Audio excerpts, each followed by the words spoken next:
Arxis is making Godzilla versus Kong. A second here. Okay. It's a Godzilla fighting game. Not super shocked. Okay, 1 second here. It says we're live. I'm making sure it's all public. Yeah, it says we're live. I was like, okay. Oh so yeah, no, I'm just looking at the. There we. Just reading through Twitter. Oh, okay, cool. Yeah, no, it's right. It's right. You're going over some like. Oh no! I was like, man, this is something else.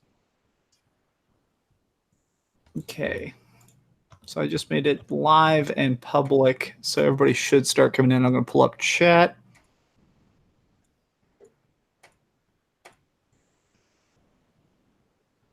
Let's see here. I think it's pop out chat. Okay. Oh, God. All right. I'm going to wait for people to start chatting or typing in chat so I can make sure we're live, but I think everything's done right. Let me double check on that. Yeah, you're live. Okay, good. Well, as soon as somebody says something in chat, I have no idea. Because I had to make it update. I may have screwed up this Google Hangout, actually. Because I initially made it private by accident, so I just made it public now. Oh, they might have not got notifications then. That's what happened. Right. Oh, no. Yeah, they might have. Nobody got a notification since you made it private, and then you switched it right in the middle of it. Yeah, I just turned it live now. It says people are coming in. 15 people are watching. Oh, okay. Yeah. Cool. Okay, yeah, people are commenting. All right, well, we'll just start now, and when people are joining in, they'll join in. Yeah, there we go. Hey, how's it going, cool kids? I'm terrible at using Google Hangouts, so that's why you saw me messing with buttons there. So today, we are actually going to be having some people join us here in a short bit. It sounds like RGT85 is actually talking to a mechanic. Nate from DirectFeed, James, will be joining us in a bit. But right now, I already have the amazingly illustrious SpawnWave and PlayerEssence. So hey, guys, how's it going? What's going on, man? How you doing? Good. Y'all hyped for E3? I'm hyped for Google Stadia. Google Stadia. Sorry, John. I'm really hyped for it, as you can tell. I have my hype glasses on. They're new. I had glasses are sitting over there. I forgot to put them on, and even if I could, I wouldn't for Google Stadia. You're too harsh. You're too harsh. I know. Yeah. Well, okay. So the general idea of this is just for fun. The thing we're going to do today is talk about our dream E3 games, just completely impractical, crazy talk stuff that realistically won't happen. I mean, we're just going to throw out any of the most fun, crazy, whatever we want type of stuff. Not Witcher 3 on Switch, because that's too ridiculous to be real. Real stuff. So how about y'all? What's anybody throw out anything? What are y'all really wishing you would show up? Somebody already said Chrono Trigger 2 in chat. I was going to say Chrono Trigger 2. I've decided I want a Godzilla versus Kong fighting game by Arxis. It's good. That might be happening. I don't know. Yeah, they'll make you like fighting games, huh, John? You're not big on fighting games. I'll just go ahead and read off the roster apparently that I would like. Let's see: Godzilla, Kong, Mechagodzilla. I'm definitely not reading this off of a post. Exactly. Yeah, like this is a theoretical thing from the clouds. Definitely not a leak. Oh, that's funny. That will be interesting to hear about. I'll go with Mega Man X9. Oh yeah, which we have had some leaks and stuff. It does, or some hints that may be real. That'd be pretty awesome. Do you want it to be 2D, 3D? What do you want it to be? I'll do 2D. Still kind of in like they have to go like 16-bit, I would say, if they can make that work, but smooth it out and clean it up. I don't know if Mega Man 11's art style would work for it. I would want something a little different. They could even go like straight up cell shaded anime style with it even. Ooh yeah, hand drawn. So I would just want a different art style for Mega Man 11. Like that way, if they do Mega Man 12, they can use that art style. If they do an X10, they can switch over to the other. That way we can tell the difference between them very easily. Mm-hmm. That's what I want. X9. It's been a while. It's time for X9. So that's what I'm on board with. I would personally I got 2 games. Actually, I got a lot of games, but for the sake of time, I've got 2 games. One of them would be like a brand new Chrono Trigger, and not like Octopath Chrono Trigger, or not like small budget Chrono Trigger, but as in like a real nice, the next step in the Chrono franchise. Not remaking Chrono Trigger either, not remaking Chrono Cross, although that would be really dope. Like, I'll take either one of those. But if they made a new advancement in the Chrono Trigger series, or the Chrono series, that would be it, man. Because like, we've only gotten technically 3, but the third, Radical Dreamers or whatever, that thing's stupid. I can't stand that game. And I've played it and I don't like it. Yeah, I played it too. It's really bad and yeah, short.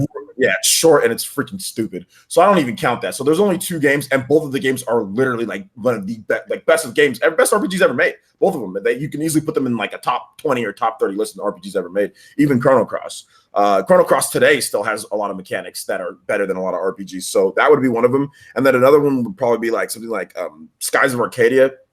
That would be dope if they ever brought that back. There's only one game, so that'd be like my dream game if they made like this huge Skies of Arcadia game. That would be awesome, man. I really would like that.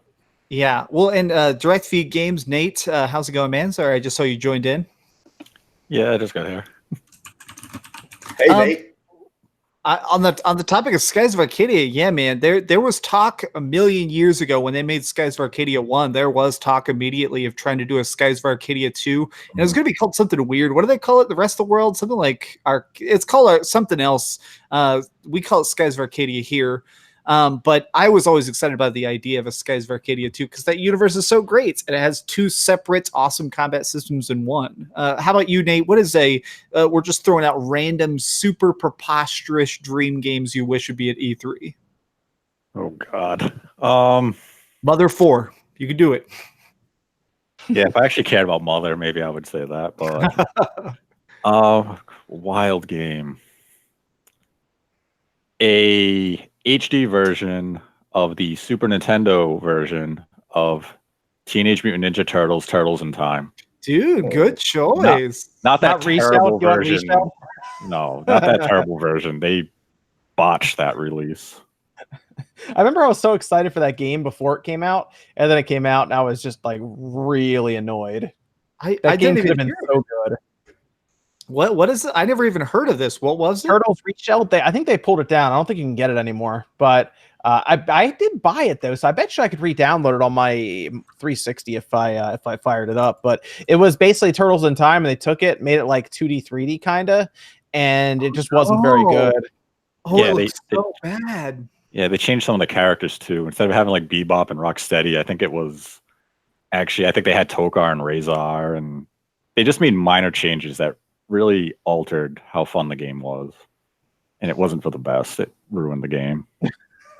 It sort of reminds you, weren't people really mad when they did the like what do they call it, the Street Fighter 2 HD remix? What was it called? And they like redid the art and redid the physics a little bit, and it managed to break the broken characters even more or something.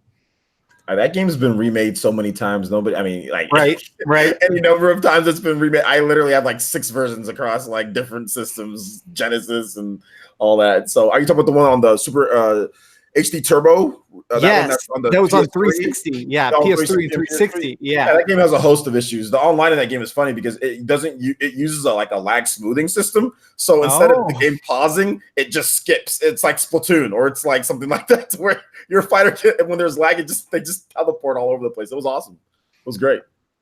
We just got a $5 super chat from Dark Tip, and he says, wild choice for me would be a new Frogger's Adventure or remakes of Alex Kidd and the Enchanted Castle. Both are amazing games. So funny enough, I knew a kid up the street when I was young who actually had Frogger's Adventure, and I used to watch him play it and be like, why are you playing this? But Alex Kidd is one of those series that I'm kind of shocked they haven't brought back. I mean, you could do it super, super low budget.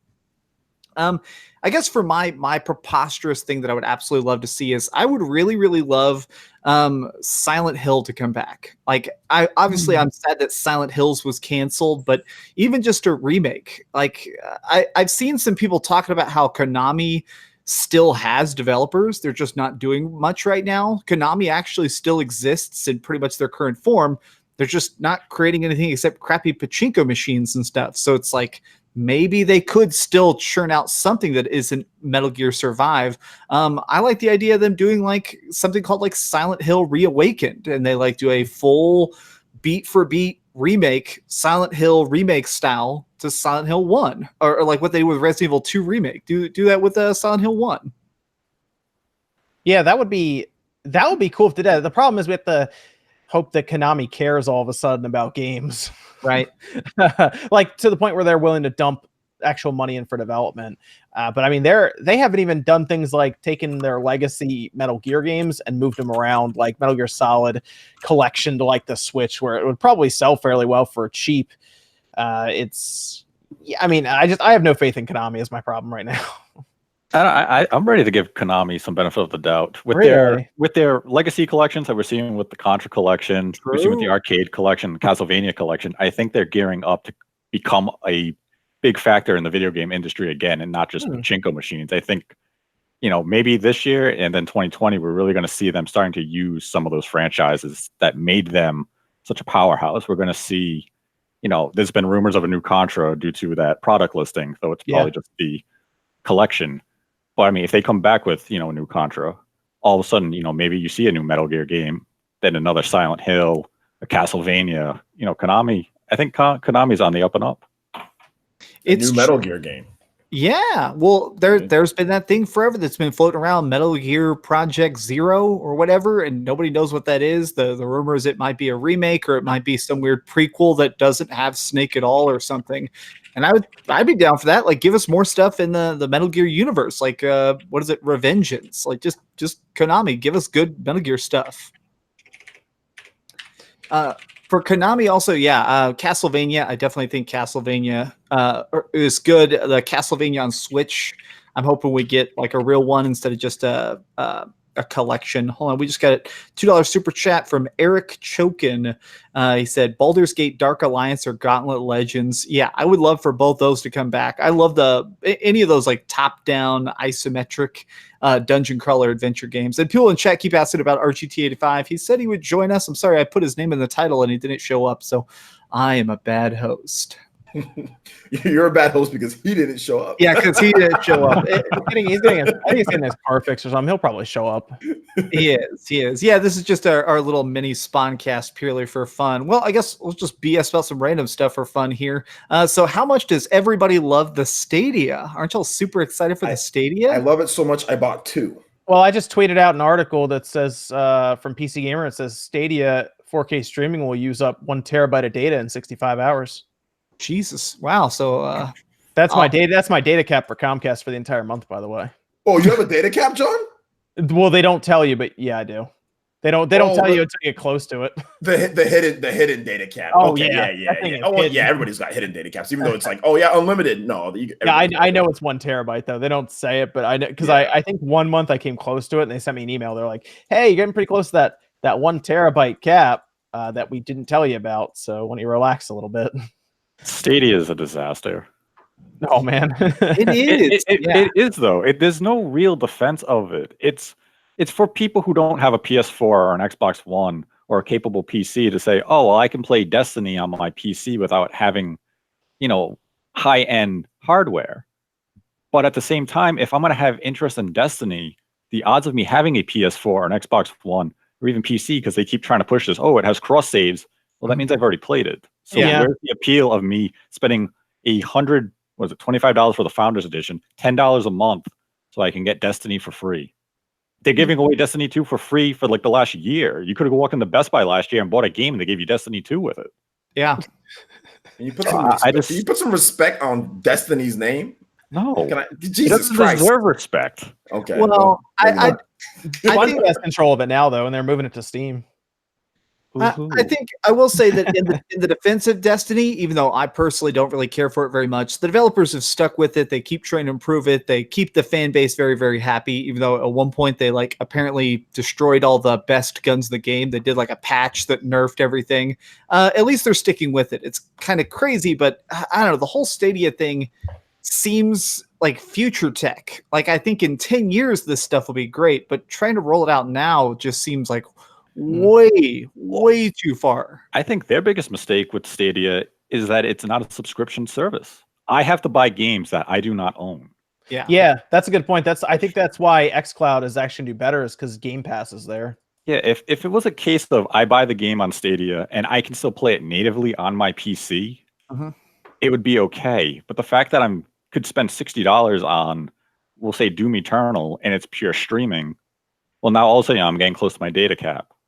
Okay, well, I just can't play my game now until next month. Well, or you pay your Or I pay provider. my provider a lot more money. So it doesn't seem like they really thought this idea fully through with the limitations of American internet. Yeah, I think that's the biggest problem. I mean, they have their own. Google even provides their own fiber network, and they're not even building that out right now. Like they're going to have to. And when they were asked about data caps, they said that Comcast and Verizon and everybody else they'll catch up because we're Google and we're giving people this access to this. I don't think so. I don't think they realize that Comcast, the only provider in my area, so they don't really have a reason to go crazy and improve heavily all at once. Yeah. And I just don't think Google really demonstrated any reason for people to jump in on Stadia right now. They just kind of came out and said, look at all these old games. Oh, yeah, it's just some of the upcoming stuff, but you're going to deal with latency and you could just buy them on the systems you already own. It was just the whole presentation kind of felt like they're late to the party and they're just hoping that people are going to care. And it doesn't seem like anyone cares. Well, Yeah.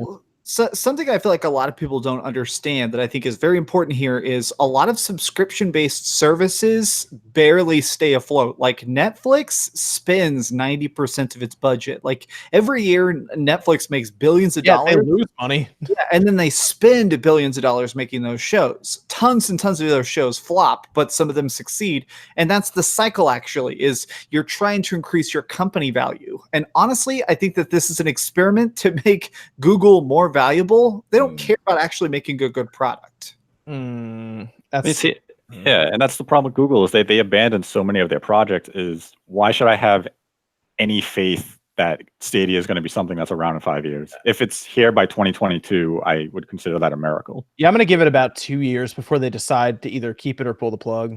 That's a very interesting point that that DreamcastGuy brought up, because they don't need to do this. I don't think the thing that I have here, and maybe this is corny or whatever the case is, man, but like to me, there needs to be distinct passion for something to be successful. I mean, obviously you have people that just did stuff to get into the business. I mean, if you watch Shark Tank, a lot of guys they don't need to invest in these people, but a lot of these guys on Shark Tank want to help these people get better at their own business. But to me, I don't think that Google even cares about this. I think they're just doing it just to increase the value, like you said, because they don't have to do this. There's so many different avenues they can go in, and this seems to me like it's half-assed, for lack of a better term. It seems like they got some right people in there, but Phil Harrison, I mean, you're talking about some of these guys seem like, I wouldn't say figureheads, but they just seem like, oh, well, this is a big name, so let's get this guy in here.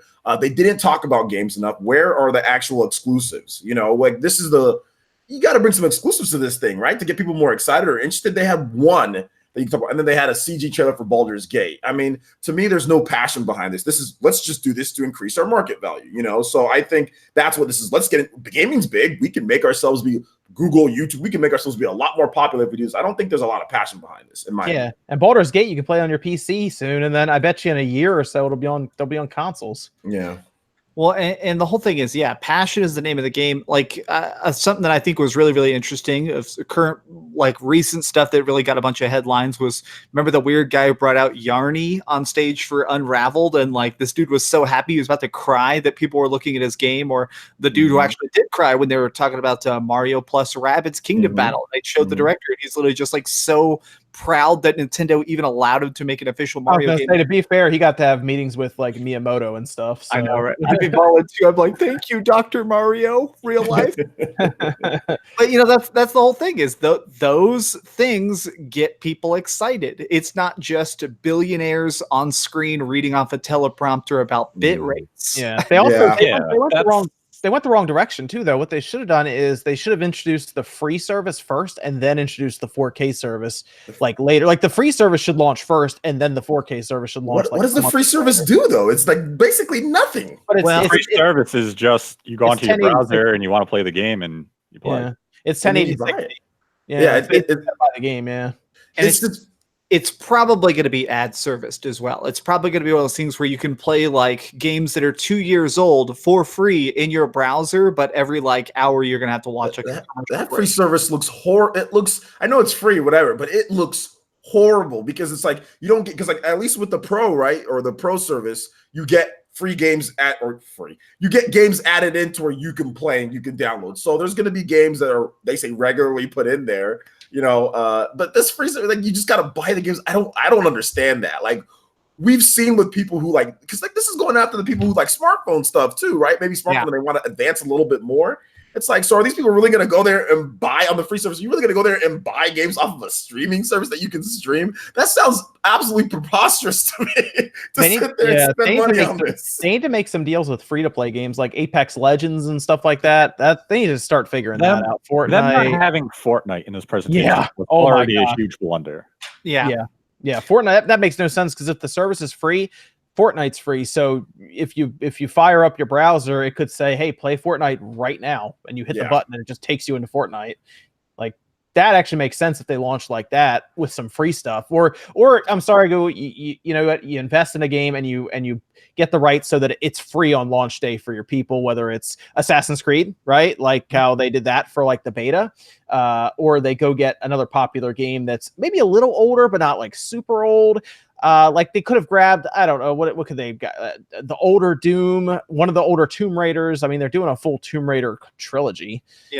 Just something to say, hey, it's a free service right now. You can try out this game, and then if you like it, then you can work on the buying more. There's an investment there. Well, the biggest thing is I've already seen some developers saying that they're worried about something like this because I'm sure we all realize this, but in the music industry, a lot of people are completely screwed by Spotify and stuff because you get paid like 10 cents a play. So if you have a giant viral hit song, you make like $1 million, but most of your money is like concerts and stuff. And I've seen some game developers worried of like, if all my stuff ends up on streaming services, all the games that I put years of my love into, am I just going to be paid like 10 cents an hour? Like, so, okay, the Skyrim developers will have an eighth mansion, but if you make a little indie game, those will never make money. It's like, imagine if for some reason, like as a crazy hyperbolic example, someone like made a new Burnout game and Burnout Paradise 2 is on there. That's not a particularly long game. It's pretty silly and goofy, but it's like 9 hours. So at the end of it, someone would pay $1. It's one of those things where those developers would get totally screwed. Also, I'm sorry, they talked a big game when it came to using multiple servers and building a game that's impossible for a local console to play. Why wasn't anything ready for one of those? A concept, a trailer, 1,000-person battle royale? Why? Like, none of that was ready. I don't get it. They should have done, So I watched the Fortnite tournament, the Grand Summer Finals last year. It was very entertaining. They had like the 1,000 best players on the planet all in one stadium fighting each other in these 100-man matches. Incredibly fun to watch, even if you don't like Fortnite. They should have done something like that for Google Stadia, like showed a huge tournament and been like, every person here is only holding a controller. Could you imagine that? That would have been such a great thing to like just really display like, oh, this is different. Instead, they were like, how do you feel about phones? Here's a monthly fee. I don't get that one at all with that. And I mean, Apex Legends would have worked well with that if they had talked to EA and EA could have tried to figure all that out with Respawn. That would have been pretty good. Also, how are fighting games going to work on this? Because they announced like 4 or 5 fighting games for this thing. I know, right? Please explain that one to me. Not well. Basically, it's going to be for those people who don't take fighting games seriously. It's just going to be like, oh, I want to play Mortal Kombat on my streaming service, and I'm going to just do local. Yay! You know what this would have worked well with, and it's the thing that's also is weird to me. It shows that they're like, I don't know if Google just doesn't understand what's like the landscape or what. What they should have done was talk with Blizzard and Activision, and WoW Classic should have been one of the games they showed, and people who sign up for Stadia get into WoW Classic because it launches around the same time, right? A couple of months. Yeah, WoW Classic is August. If the game is already an always online game and you want to try it, but I don't know, maybe you don't have a PC at the time that can play it, or who knows, but if a game's always online, like Division 2 is another good one, then like Stadia actually kind of makes sense at that point because you need an internet connection to play the game anyway. Oh, I can just use Stadia to then play it. Like I don't get why WoW Classic is going to be hot later on this year. Yeah, or something I think is you're exactly right. Maybe even if they just did an official spinoff, like imagine they did something called Pocket Legends, where it was League of Legends, but a little more bite-sized and more focused on having like 5 buttons instead of 25 buttons. I don't know. It's I wanted to see Sean's take on Stadia and attempt. I wanted to see him because it was very hard to follow during their presentation. So I wanted to see what Sean took out of that presentation. He did a video on it. Did you see this video? Yeah. He did, and I watched Sean's video, which is why I see people in chat asking about it. We invited him. He's trying to talk to a mechanic right now. Yeah, Sean was very confused by it in general, like not as overwhelmingly negative, but I think a big problem with Sean's was definitely that he just doesn't like the idea of paying and never getting a product. He'll never have a game. It'll never just be there. It's just one of the things of like, okay, like as long as I'm paying it, I have access to it, but it's never going to materialize. Yeah, I was just curious. I just wanted to get his take on it too, in real time here. Yeah, that would have been good actually. I do think that announcing this near E3 was probably extra bad. Honestly, everybody's gearing up. There's so many fun leaks. A lot of people today have been tweeting me about. There was a leak about an hour ago that looks like Shenmue 3 is probably going to come to Xbox as well. A lot of people really excited about that. There's the Monkey Ball leak of looks like they're about to possibly bring back Super Monkey Ball. Yeah, man, we're getting that Monkey Ball cell phone game. This is gonna be great. Witcher 3 on Switch, like there's just so much good stuff. Yeah. So to come out and be like, hey, your cell phone can be an ultimate gaming device, it's just bad timing. It's even worse timing considering on Sunday Microsoft is probably going to unveil xCloud in all its glory, and it's going to make Stadia look like an N64 in comparison to like an Xbox One X. It's going to be bad. Yeah, I think xCloud is just going to straight up run over Stadia. Yeah, well, I've seen a lot of Microsoft people saying that. Yeah, so Microsoft is basically starting off E3. So realize the fact that they're about to come out on stage to kick everything off. And as soon as they come out there, they're probably going to reveal like the next generation and all the stuff they're trying to do with their cloud gaming services. One of the rumors I've heard is that maybe they'll do something where the Xbox One will be able to play Xbox 2 games with some sort of like xCloud streaming adaptation and stuff. So it'd be pretty weird to also be like, oh, yeah, whatever that Google Stadia crap is, you can just ignore that. You know how else how else they can really smack around Stadia is if Nate, you know what I'm about to say, right? With the Switch. Yeah, if Microsoft, if that actually comes to be at E3, where Microsoft just walks out and be like, today we're announcing our partnership with Nintendo to bring Game Pass and xCloud to Switch. Mm-hmm. Well, that's game over. Stadia, what are you appealing to? Dude, Stadia is going to be available on the Wii U next year through Chrome browsers. Stadia is going to be available on the how is like Stadia is going to be available on a Google Pixel or whatever the phone is like. Yeah. What? I don't understand why it's not just on all Android devices right away. We have to wait till next year for that. By then, xCloud's going to have like a full, like a serious like grasp of the entire market. It'll just be too late. Well, yeah, that's the thing is, honestly, they should have launched it everywhere. They should have said, like, if you have that, they said specifically, apparently, like, even though Google Stream or Project Stream was being tested in Google browsers, that's a little bit down the road. So right now, for the first, like, couple months or year of Google Stadia, you'll actually have to have their like stupid Chromecast plugin. So, or their like $300 phone. Like if they show up and they say, hey, if you already have Game Pass, which like I already have Game Pass, and they go, oh, you're already good. You can sign in right now for your xCloud and just start playing games off of Game Pass through streaming on like your phone or your whatever. That's pretty big. Like if you already are a member because you're doing Game Pass, and like you said, Nate, they already have a library of 100 something games, so they have an advantage instantly. Yeah, and you'd have all the Microsoft exclusives day one that would be on that service, whereas Stadia is what you give us $10 a month and we might give you a free indie game. That's not free because you have to give us $10 a month to get it, so I'm buying it. Yeah, and then Game Pass would also let you download games if you're on a, I assume, compatible piece of hardware. I think the biggest thing that's going to kill them, because honestly, I'll put my stake in the ground right now. I think this is going to be dead in 2 years. 100%. I don't think it's going to last 2 years. But I'll also add on that and say that the biggest drawback is the fact that there is no way to download the games. If you have the service, you can't install it. So if you don't have a constant good connection, you're screwed, which is the biggest thing that I think Game Pass has been successful. And if Game Pass comes to the Nintendo Switch, it's going to be successful because you're going to be able to just install random cool stuff at a whim. If you could do that, if you could just shop the Google Stadia store, like maybe watch a commercial or whatever and install like a little indie game, everybody would love that. But yeah, it's it's going to be interesting when we see it, because apparently Sunday a good chunk of that's going to be xCloud stuff as well. The 2-hour presentation. There's going to be games, next gen hardware, xCloud, possibly partnerships, and new studio acquisitions. So someone in chat just put 3,500 games are on xCloud. There's 31 games on Stadia. It's like, oh yeah, there was. You know, did you notice that they also didn't tell us? And I couldn't find this in their frequently asked questions. They didn't tell us how much those games cost. Like, are these full price games? They didn't, and they might be, dude. They might. That's another thing. They left out a lot of. I noted they left out a lot of bad news. I'm telling you that now. Yeah, that's the thing. Like, oh, we have Dragon Ball Xenoverse 2. Okay, cool. It's like $40 on Switch, and that's the most expensive version. Is it going to be $60 on Stadia? Is it going to be $20? Mm-hmm. What is that game actually going to retail for? I mean, I would imagine Google will leave it up to the publishers to decide their pricing. Man, the more stuff that Xenoverse 2 is $50 on Steam. Oh wow! I didn't realize it was that much. Yeah, I didn't realize it was, I just looked at it. I already own it, but I looked at it just now just to see, and yeah, it's 50. I didn't realize it was 50. Go on, sorry.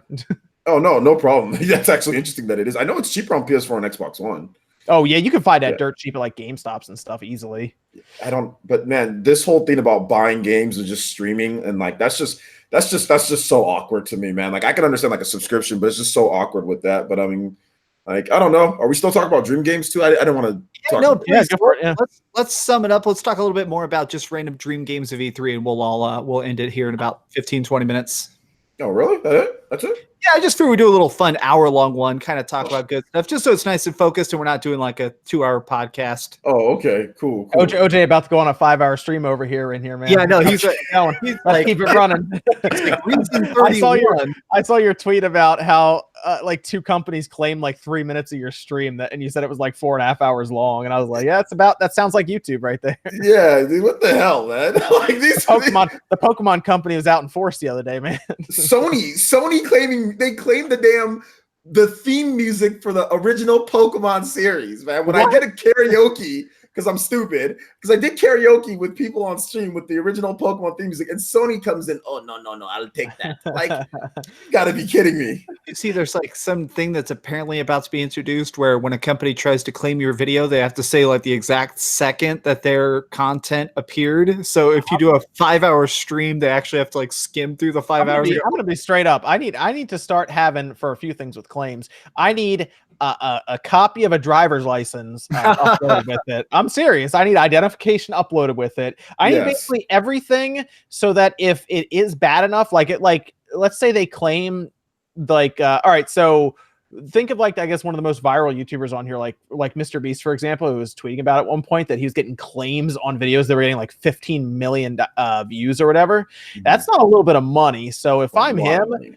and somebody just randomly claims it, I want to know, I want to have identification. I want to know who I'm contacting, because most likely he would go to court over it and not go through YouTube stuff. So there's a lot. I want more requirements for these people who can just claim stuff. A lot of this stuff is fraudulent, by the way. The music, a lot of the music stuff it's literally copyright troll companies, but the YouTube version, because there's literally no like filter on this. Like YouTube doesn't screen people. Anybody can go through manually. You barely need anything. It's ridiculous, man. Yeah. But whatever. There was a thing about, I was watching something with PewDiePie a long time ago, and PewDiePie was talking about the fact that he did that like joke video at one point called My New Car, where he bought like a super terrible car and was driving around like a pimp. At one point, there was like a remix song that plays for like 4 seconds. Those people ended up claiming the video, and he just didn't even fight it because he's like, oh, whatever. And so like, because a bunch of his other videos had gone viral that week. So he's like, whatever, I lost money on that. It was a fun project. It ended up getting like 54 million views or something crazy. And so he calculated it and realized that he lost like $200,000, went to this troll company, and he's like, I should probably sue them. This is so stupid. I told Sean to jump. He said he's outside the mechanic. I told him to jump in from the driveway, like on his phone, broadcast from the grate outside. Yeah, right. It's fine. That background noise is. OJ? What dream game are you talking about? What are we going here? You know what, man? There's a game. I know there was a game that maybe some people were thinking could possibly come out, but I think a game that would be really dope. I mean, Ubisoft and Nintendo working together. What if Ubisoft and Nintendo did something else, some type of dream collaboration? So I wanted to get you guys' thoughts. Like, what would you think would be the best? Obviously, Mario plus Rabbids, nobody thought about that until it came out. They're like, oh snap, it's real. What would you think Ubisoft could do with Nintendo in terms of like a dream game or another like collaboration? If I can just literally put two random like Reese's Pieces, chocolate and peanut butter ingredients together that I think would be fun. Honestly, I would love to see like a weird crossover of like Assassin's Creed and Luigi's Mansion or something where like we get to see like a historical timepiece where Luigi is sent back in time and he's teaming up with the assassins to like bust ghosts and stuff. That sounds amazing, I think. I think that sounds amazing. I think. Interesting. Wow. I don't even think I can say mine now because mine's not that ambitious. I was just gonna say, I mean, they made Steep so they could make like a 1080 snowboarding. Oh, I was thinking that. I was thinking that. Okay. I was thinking that one actually. That would be really cool to see. Nice. Yeah, like I mean, although to be fair, Steep got canceled on this. It did get canceled. Yeah, that did. So it's prime for them to make their own from the ground. You know, I had that theory at one point that they were making Steep and they stopped making Steep to then turn around and make 1080 with Nintendo because Steep was struggling and they were like, well, let's take him in. Steep's gonna, by the time Steep comes out on the Switch, it's gonna be too old anyway. Let's just bring him in. Let's collaborate on 1080, and then they unveil it at E3 next week. That would be dope, dude. Maybe. So my friend was one of the first beta testers for Steep, and I remember him telling me about it way before launch. And it was just such a weird idea. I understand why that game failed because he was telling me like, oh, I'm playing this new game called Steep, and like you can just parachute onto this mountain and just ski anywhere you want to ski. And it's like, but what's the point? Like, why do I install it? What is the objective? And he's like, I don't know, man. Snowboarding, bitch. I don't care. So yeah, yeah. So them doing 1080 would be great, man.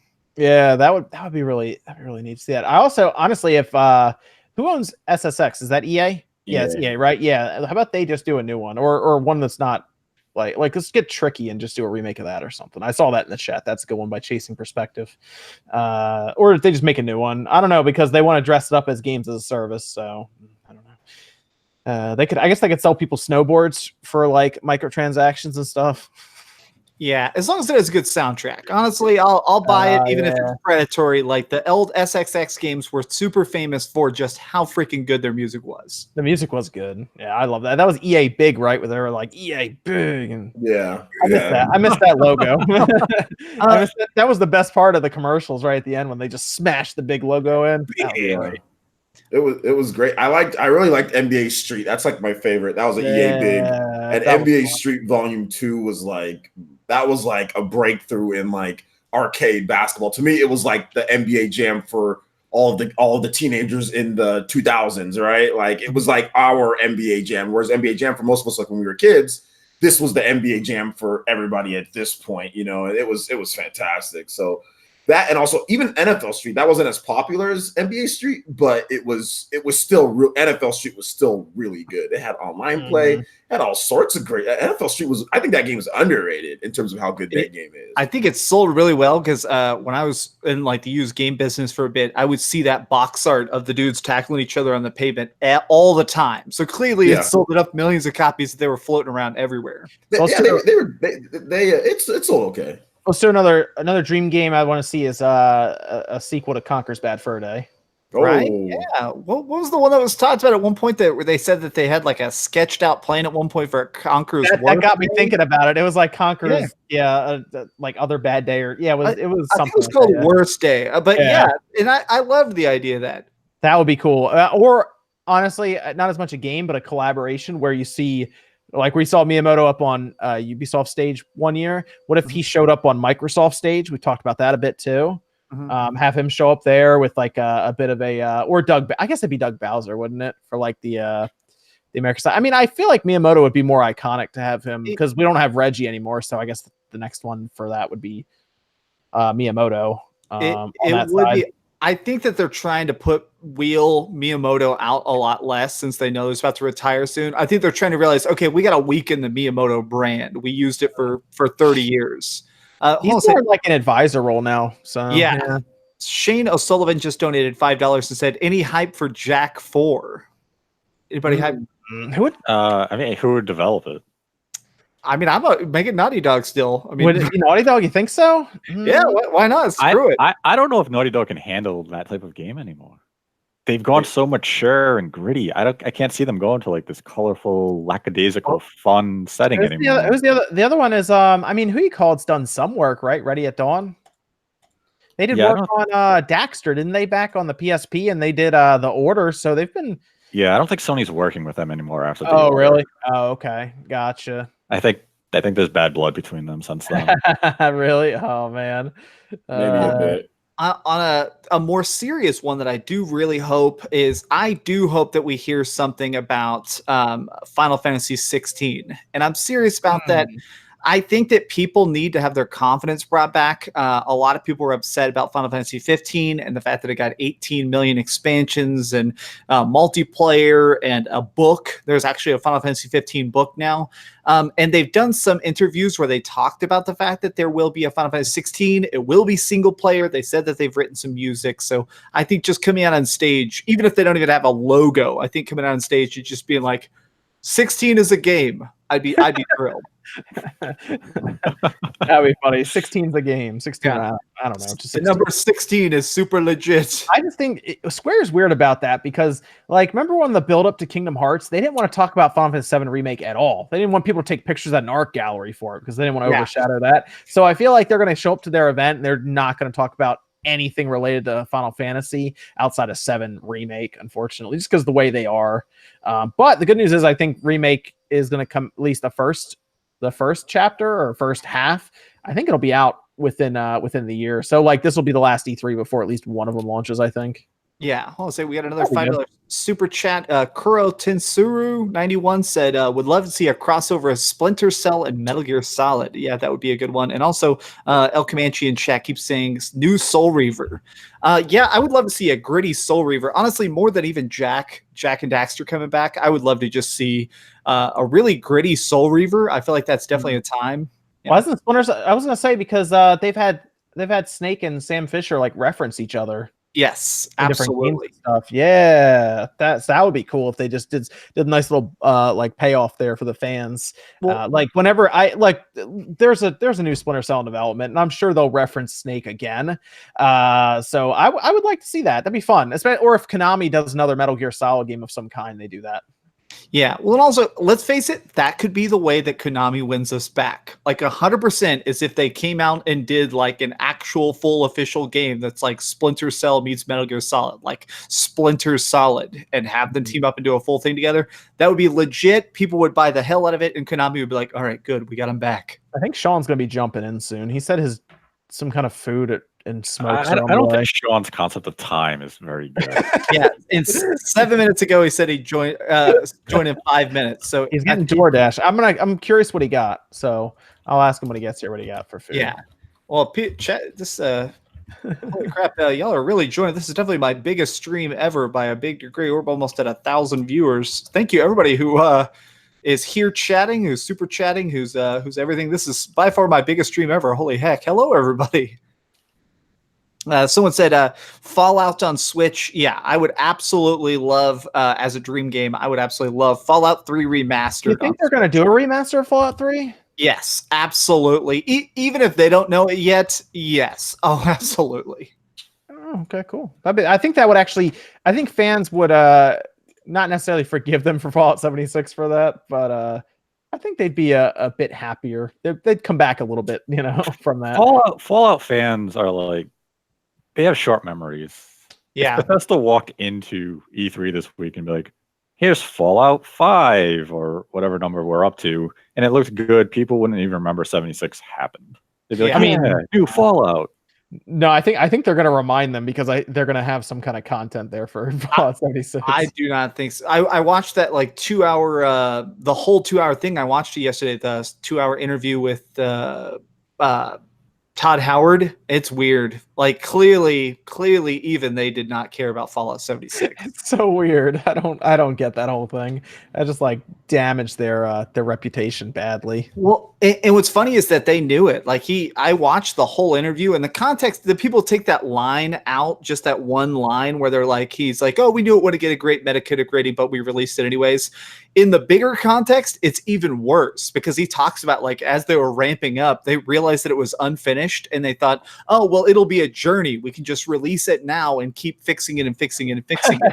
And it's like, whoa, bro, that's a bad philosophy. But that's how these companies view these AAA games as a service things. They'll just fix them as they go along. They can put them out now and get basically funding for it. I mean, Epic did exactly that. Fortnite wasn't a big deal in its first launch. It took Fortnite until they still- said we're doing free to play and we're going to have, the battle royale mode, and then Fortnite became the most popular game in the world. Is Fortnite still in early access? Yes. Technically. Yeah, technically. I want to do 2 super chats real quick. Mr. Pete 1985 says, if they do a new Metal Gear Solid, they need to bring David Hayter back. Absolutely agree. And Mr. Luna donated $2 and just said, showing support to all my source for gaming news. Yep. Thank you so much for watching. Thank you so much for donating. Yeah.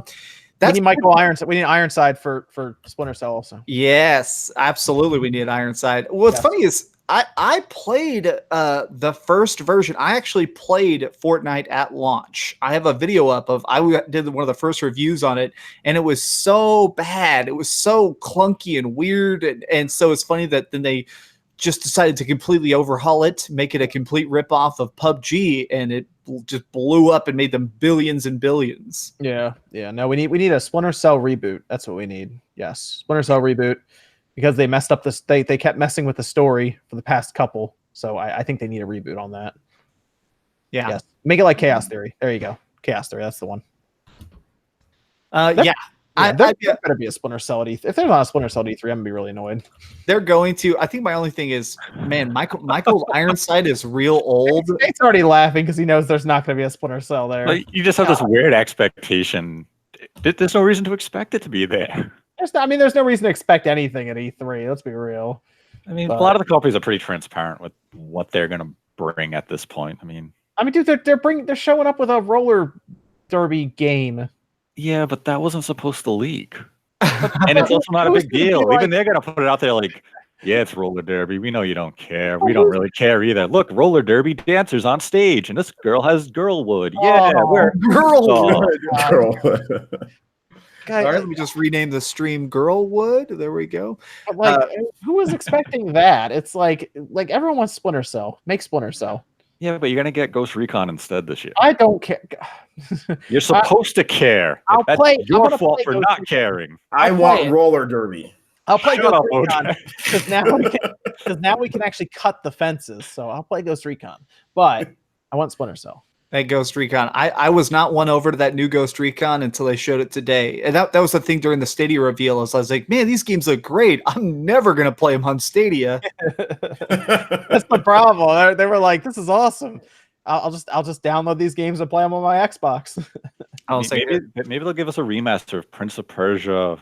What was it, 2009, where you couldn't die, and it actually had a good art style, but if the art style was cool. Yeah, I thought the game was just so repetitive. Yeah. I beat it. Sands of Time. Yeah, let's get Sands of Time going. Can THQ Nordic buy that, please? Yeah, Sands of Time, dude, would be great. Didn't they HD that on the 360? No, they did. Yeah, they did. So I watched, somebody did a great video out there. It was basically a full breakdown of the trilogy that they did back then, of the Sands of Time, the sequel of that one, and then the Two Thrones or whatever, the Dark Prince or whatever. It was basically a huge hour-long video basically breaking down clearly the studio trying to figure out what it wanted to do and then just kind of blowing it. Sands of Time was killer. I used to play that all the time on the GameCube back in the day. That game was awesome. Yeah, it was great. To play Sphinx though. What? You used to play Sphinx on your GameCube. Sphinx was great too. What? Wait, hold on. You didn't like Sphinx? No. This is revisionist history of these mediocre AA games being great. I just played Sphinx on the Switch last month. Sphinx. I don't like Sphinx on the Switch. Put some respect on Sphinx's name. What's wrong with Sphinx? I'm not really a Sphinx fan either. I don't think it's a bad game. It's just one of those things. I didn't play it, and when I tinkered with it now, I'm kind of like, oh. Next thing you guys are gonna tell me you didn't like Maximo on the PS2 back in the day. I like Maximo because I like ghosts and goblins and stuff. But I mean, I tried to play it I bought it on the PS3 when they were putting PS2 games on it. That game did not age well. Hold on a sec. We got a couple more. Shane O'Sullivan just donated $5 and said, to Mr. Luna's point, you guys are some of the best game commentators around, always giving it straight like true homies. Thank you all. Thank you so much for the support. Kuro donated another $2 and said, forget Fallout 3 on Switch. We need New Vegas. And you know what? You're right. I used to watch Maximo all the time on G4, actually, when they did Cinematech. Oh, yeah. Yeah, I remember that too. It was just cutscenes on TV, wasn't it? Yep. I remember they had the opening for Onimusha, I think, where the guy took the arrow through the neck. Yeah. That was the time. Yeah, but they showed the first, I think it was like the first or second stage of Maximo where he ran through the graveyard. They kept showing that. It was like a 5-minute clip, and I thought it was amazing back then. Because we didn't have YouTube. We didn't have game trailers was still kind of getting, I mean, it was there, but it was kind of getting going, so the G4 was like, hey, this is what you do. Now it's like, oh, now we have everything at our fingertips, and people still don't know how to convert time. People still ask you, and we have all this technology. People still ask you what time is something starting. So it's interesting. I still remember E3 in the early 2000s. There was no streaming. There was no anything like that. So all the journalists would go there and watch the trailers and write down a description and then post it on their website because they wouldn't even have screenshots. So I remember reading the description of the opening of Resident Evil 4 where they were like, and then a guy with a chainsaw tries to cut the door and Leon's like, oh no, and blocks it. And I was like, this is the best. I remember buying the DVDs that GameSpot and IGN would make, where you could be like, I'm watching this trailer from E3. This is so cool. Then you think about I wasted $10 on this. Yeah, damn right I did. What the hell was I doing? Damn right you wasted $10 on it. Yeah, well, it was hype as hell at the time. I'll be honest, I used to steal those. The ones from the game, what was the Xbox magazine? We used to have that. Take out the. Where you like, whoops! You open up the paper, rip open the plastic, take the demo disc out, and be like, "I'm gonna play these E3 demos." Yeah, don't incriminate yourself, man. I know, right? Well, it's in Texas. 10 years is the statute of limitation. It's been about 20 years, so I'm okay. Okay, all right. At least you remember those were good days back then. The demo disc. Now we don't even get demos on a service that's online where they could just put them on a server. I'm actually a couple years or like a year ago now, I started collecting all the Dreamcast demo discs because they're really rare. And my buddy Tom, who runs the Dreamcast Junkyard, the podcast, mailed me a bunch of Dreamcast demo discs, and they're great. They give you the first 3 levels of 10 different games and stuff. It makes me miss that era. Yeah, I remember the first GameCube demo disc where I had it was Rogue Squadron and Splinter Cell, and I think it had Beautiful Joe. And it was so exciting because it was the first time a Nintendo system had a demo. That's right. You couldn't do it on the N64 or anything. It was wow, Nintendo has demo disc. This is awesome. They only had 3. Yeah, the most we would do back then was if you mailed away for it, you could get a VHS for Donkey Kong on the Super Nintendo. And I remember I had that. I wish I still had it because that might actually be worth something now. But I remember getting it, and I would just watch that over and over again. It was Donkey Kong Country. I think I have that still, or it's a perfect dark VHS or something. So I have the Donkey Kong one. It looks like a bunch of tree leaves, and when you put it in, I actually uploaded it on my channel years ago, just because there was no HD rip of it, and it ends with a teaser for Mortal Kombat, or Killer Instinct, where at the end, the cameraman's like, "Wow, Donkey Kong Country is great. What's this room?" And he opens it up, and all the games are like, "Yeah," and they a bunch of people pretend to oh, it's only $11. It's only $11 on eBay. Okay, VHS are not valuable. No matter what. I was gonna say that might be a lot of money for a VHS. $11 for all I know. My old roommate was a VHS collector, and he would have all that kind of crap. I like this. Let's see here. Lucky Chucky Games donated $5 and said, "What do you think is going to be the most controversial game announced at E3 this year?" It's so hard to guess. The controversies are so random. Do y'all remember when one of the Lara Croft games had kind of a creepily there was a sort of rapey comment by one of the NPCs while they were attacking Laura, and that was super everybody was like, "Is it okay to put this in games?" It's well, she killed him, so I guess that's good. I don't know. Yeah, well, the problem is they've already announced probably the game that's going to get a lot of articles written about it, and that's the Call of Duty. So that's already been announced. If that was announced at E3 with kind of what they showed, that would probably be the most controversial. The big controversy of the year is probably going to be when Call of Duty launches and people play through single player and have a lot to say about it. Yeah, I do think that Breakpoint, the more we see of Ghost Recon, what was it? It is called Breakpoint, right? Yes, yeah, Ghost Recon. I do think that that's going to end up having some creepy political message to it that makes a lot of people mad. I think it's going to be like, all right, the only way to stop the government is to murder the president. And I have a feeling they're going to do something like that. So here, Dreamcast Guy, big fan of the channel. Just wondering what games you'd recommend for the 3DS, and do you have much for the DS? Do you have much hope for the DS4? I don't think there will be a sequel to the 3DS other than the Switch. And good 3DS games, get Bravely Default. Everybody should get Bravely Default. And Super Mario 3D Land, I don't care what anybody says. Super Mario 3D Land is great. Samus, you gotta get Samus Returns. I've been playing that again recently. Still Yeah. good. You know what I can't find? I'm having a hard time finding Persona Q2 in my area. There's not many copies out there. You should just what was it? Amazon. That'd probably be the best bet. I looked on Amazon; they were sold out. Are you serious? It's crazy out here, man. Let me double check. I checked yesterday and they were sold out. They had it at Best Buy. Let me see. Free delivery and okay. So this says it'll ship June 21st. So they're just back ordered on it. Yeah, I think they're back ordered. I need to check to see if a GameStop's around me for that. Yeah, there's none of them up. They ship literally no copies out. I mean, it's like basically the last real game on the system, so I get it. But yeah, last real game.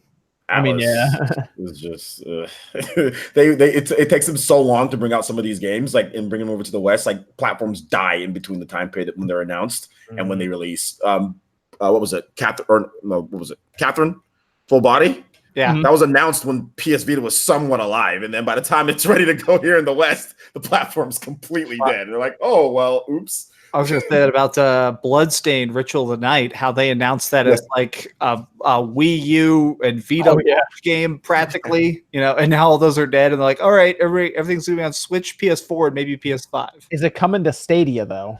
Oh, that's the real question. By the time Atlas would adopt to it, Stadia would be dead for 5 years. All right. Well, thanks to everybody for being here. You know what? RGT. Where is Sean? He said he was going to be in here. What's going on? Yeah, he said 5 minutes, 21 minutes ago. I guarantee he's probably in his backyard smoking a cigarette, looking at that raccoon, and he's not here. I told him he can just jump on. He can stream from his like his backyard, right, with the raccoon around him. And I think what else did he find? What was the other thing he found? A coyote or something? What else was near him? Yeah, he had a coyote, a raccoon. I think he had like a rabbit. See, he had a whole zoo going on in the backyard. That's where he should be streaming from. Well, I got that going on in my backyard. I got raccoons, coyotes, fox, rabbits. I don't have it. I live in the middle of Dallas, so when I look out my window, I just see like the skyline. I don't see anything cool. I see cows. We got nothing here. Okay, I want y'all to do a big outro since I noticed some people didn't know who Nate or OJ was. I wanted to give y'all a chance to say outros and who y'all are, because seriously, not only are these guys friends of mine, they're people I love to watch their content. If you are not subscribed to these people, you absolutely freaking should be. Go ahead, Nate. All right. You can find me on Twitter at DirectFeed Games. There's a link to my YouTube content in my Twitter profile where I produce DirectFeed content of games. Right now I have a couple of videos of Crash Team Racing Nitro fueled up, and pretty much every week there is direct feed footage of upcoming or recently released games with the occasional discussion video where I'll actually have one coming up either tonight or tomorrow whenever I actually feel like posting it about my E3 predictions. It's mostly focused on Nintendo with a little bit of Microsoft in there. And yeah, that's it. All right. And I'm OJ. I run the channel PlayerEssence. And I half the time don't know what I'm doing on my channel, I'll be honest. But it's a lot of fun. We do a lot of live streams, a lot of Q&As, a lot of fan interaction. And I stream at least 5 to 6 hours a day. So a lot of streaming Monday through Friday and streaming on the weekends. I play Smash Brothers, so I'm really into Nintendo games. I play Smash, Mario Kart.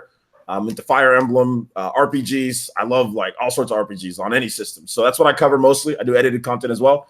And you guys can check out my channel if you want to. And that's it. Also at PlayerEssence on Twitter as well if you want to follow me on Twitter. But yeah, YouTube is where all my content is, and I'm usually always live every single day for at least 4 to 5 hours. At least 4 to 5 hours every single day. So yeah, check it out.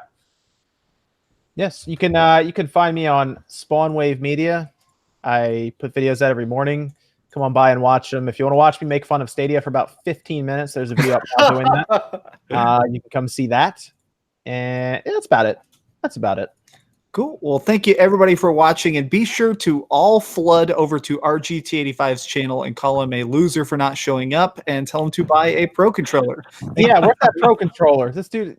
I'm not buying a Pro controller. Nate's not buying one either. I don't understand what's going on around here. I like the dog controller. How do you like the dog controller? No, I mean it works, but barely. It does what it needs to do. You can't play Smash Brothers with that dog controller, dude. That's what I use. I do. Yeah, I do. You can't. What's your GSP at, Nate? That'll determine whether that dog controller is working for you or not. I think right now my Ike is like 3.3 mil. See, that's the problem. You're really far from elite. If you got a normal controller, you'd be at elite. I haven't played Smash in like a month. He's like, no, that's the problem. I haven't played in like months. Yeah, it's not the dog controller. You got to get a Pro controller, man. That's all. It's like $50-something now at Walmart.